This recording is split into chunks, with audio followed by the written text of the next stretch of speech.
Hello everyone, my name is Benjamin, and welcome to Time Lord Times. In defense of the Happiness Patrol. Yes, in defense of the Happiness Patrol. Now, the Happiness Patrol is a season 25 serial of Doctor Who made in 1988, and it centers around a dystopian city where everyone must be happy, where, quote, happiness will prevail. So the Doctor and Ace arrive in this city, and they notice something is very off. You can't have happiness by itself. You have to have other emotions. So the Doctor comes in and he introduces melancholy and sadness, and he says to the government and he says to all of the people, you know what? Everyone doesn't have to be just happy all the time. They can feel melancholy, they can feel sadness, and it's a good thing. That's the way I see it. Now, many people hate this episode, and I'm going to list off the reasons why. Now, first off, a lot of people didn't really like the set. I actually recently watched a kind of short documentary on the Happiness Patrol. What the producers of the episode said about the set was that they originally planned to have a set location, but since they couldn't get that location, they did it all in a set, and the lighting didn't end up looking very good. They wanted to have a very industrial city where everyone lives in this kind of ironic darkness. But this backfired on them because it didn't look very good. The streets were way too narrow. Everything was way too bland and way too dark, except for the Candy Kitchen, which was very well done. Second reason, the most obvious reason, the Candyman. Now, am I a big fan of the Candyman? No. But here's my defense of the Candyman. The Candyman is barely in the episode. The Candyman doesn't really have a lot to do with the episode. The Candyman is not even a part of the government. The Candyman is simply there so that Doctor Who can have its monster and move on. But there is some sort of charm and some sort of thing that makes us say, you know what? That's what Doctor Who is all about.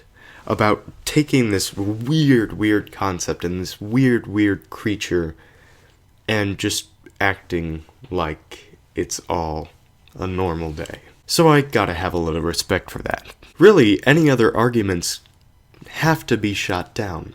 This is a wonderful arc, and I'm going to explain to you why. The writing. The writing was stellar for this episode. It was all about emotions and human brains and how they function, and how no one can only feel happiness for the rest of their lives. Everyone has to have melancholy and sadness and despair somewhere in their lives, because it balances everything out. The Doctor makes it very clear in many speeches in this episode that everyone has to have other emotions. He is also very anti-war, almost as much as the 12th Doctor in this arc, and I love that. The scene where he tells the sniper to back down is one of the best in Doctor Who history. So don't be telling me that there's something wrong with the writers of this episode. The writers knew exactly what they were doing. Also, the acting in this episode was amazing. The main lady who runs the government was portrayed excellently.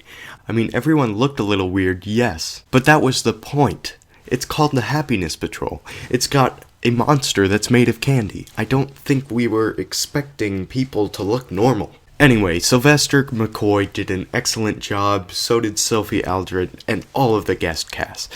Everyone was great, everyone tried their best, and I don't see how you could argue with that. So overall, you can't argue that the Happiness Patrol had some amazing moments, an amazing musical motif, an amazing story, and some amazing lines from the 7th Doctor. Even from little things like the TARDIS being pink, everything seemed very Doctor Who and very odd and very weird. Yet, that's such a great thing for Doctor Who, because we forget how weird the show really is. And this is one of the episodes that just completely exposes all of that weirdness and throws it in your face, and that's a good thing. So that was my defense. Thank you for watching. Now go away. Don't forget to subscribe to Time Lord Times, and I'll be back next time with my review on the new sonic screwdriver. Until then, remain epic.